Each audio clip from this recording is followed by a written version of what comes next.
So historically, it's very interesting. You have contract fund status report coming out, C-Spec coming out in 67, Mill Standard 881 comes out in 1968, 499, the systems engineering spec, comes out in 1969. So the whole series is all put together.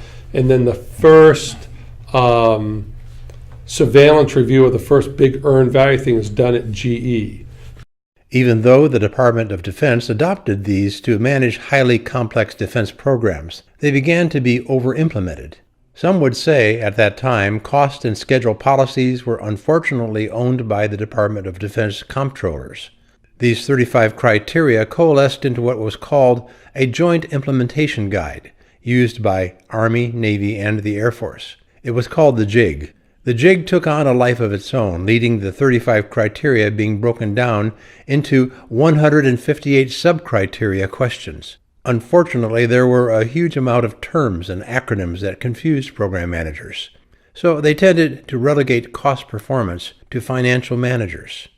A specialist subculture emerged. We got together at conferences and talked in strange languages. We talked about the SP&A. We made acronyms of acronyms.